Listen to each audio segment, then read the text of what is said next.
Le ministre du Travail, Olivier Dussopt, est accusé de favoritisme à l'issue d'une enquête du parquet national financier. La justice le soupçonne d'avoir favorisé une entreprise de gestion de l'eau. Un arrangement aurait été conclu pour l'attribution d'un marché public. Un chef d'accusation passible de 2 ans de prison et de 200 000 € d'amende. Alexis Couler a été mis en examen pour prise illégale d'intérêt. L'avocat, nommé garde des Sceaux il y a 1 an, vient d'être mis en examen pour prise illégale d'intérêt. François Bayrou vient d'être mis en examen pour complicité de détournement de fonds publics. Comme une douzaine de cadres du MoDem, notamment les ex-ministres Marielle de Sarnez, Sylvie Goulard, Michel Mercier. Emmanuel Macron a demandé à ses ministres de soutenir son allié de la présidentielle. Le député La République En Marche des Hauts-de-Seine, Cyril Solaire, également conseiller d'Emmanuel Macron, a été mis en examen pour 5 nouvelles infractions. Ça fait 12 faits pour lesquels il est mis en examen. On parle quand même de détournement de fonds publics, de fraude fiscale. Information judiciaire contre X pour favoritisme, enquête qui concerne le déplacement d'Emmanuel Macron, alors ministre de l'économie. L'actuel ministre du Travail, Muriel Pénicaud, se retrouve aujourd'hui dans ce dossier. Tout ça s'est fait sans appel d'offres, sans le respect de la réglementation des marchés publics. 3 ans d'inéligibilité, 6 mois d'emprisonnement avec sursis et 10 000 € d'amende. Mustapha Labid a détourné plus de 21 000 €.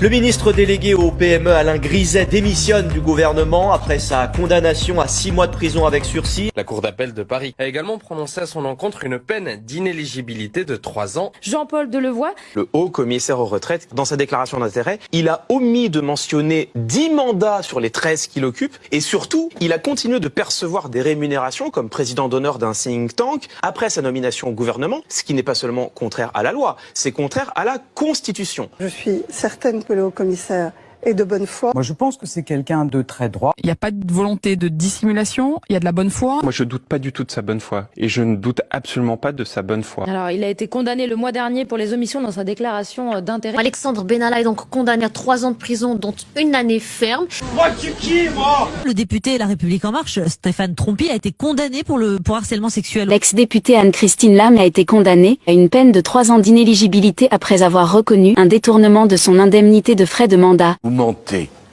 Vous mentez le matin, vous mentez au déjeuner, et vous mentez le soir. Je suis indigné. Indigné par le procédé, indigné par le mensonge, indigné par l'outrance. Il doit y avoir des limites à la calomnie.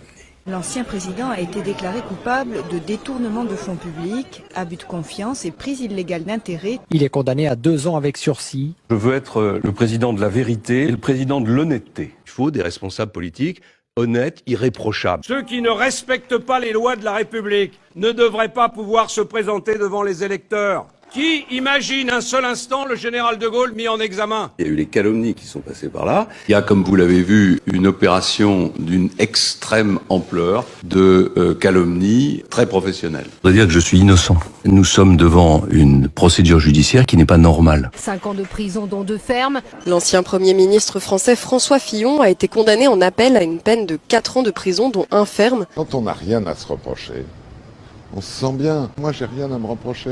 Reconnu coupable de fraude fiscale, le maire de Levallois-Perret a été condamné à 4 ans de prison ferme. Verdict similaire pour sa femme Isabelle Balkany. Le procès en appel des époux Balkany. Isabelle Balkany est condamnée à un total de 42 mois de prison ferme. Patrick Balkany à 54 mois de prison ferme. Je suis innocent de toutes les accusations qui sont portées contre moi. Nouvelle condamnation pour Claude Guéant, déjà incarcéré depuis mi-décembre dans un autre dossier. L'ancien ministre de l'Intérieur français de Nicolas Sarkozy écope d'1 an de prison, dont 8 mois ferme dans l'affaire dite des sondages de l'Élysée. Quelle indignité.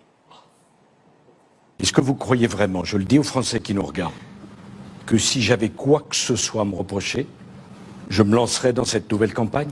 Nicolas Sarkozy est reconnu coupable de financement illégal de sa campagne électorale de 2012. Il est condamné à 1 an de prison ferme. Je vous le dis bien dans les yeux. Je n'ai rien à me reprocher. Vous m'entendez?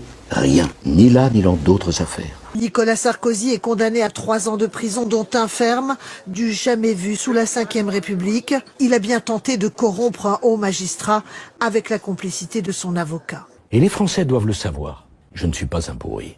Nicolas Sarkozy condamné à 3 ans de prison, dont 1 an ferme pour corruption active et trafic d'influence. Maryse Joissin a été condamnée à 6 mois de prison avec sursis et 1 an d'inéligibilité pour détournement de fonds publics et prise illégale d'intérêt. Toute la classe politique qu'il y a aujourd'hui dans ce pays, il est rare que des gens n'aient pas eu des condamnations, peu ou prou, 6 mois de prison avec sursis, c'est rien.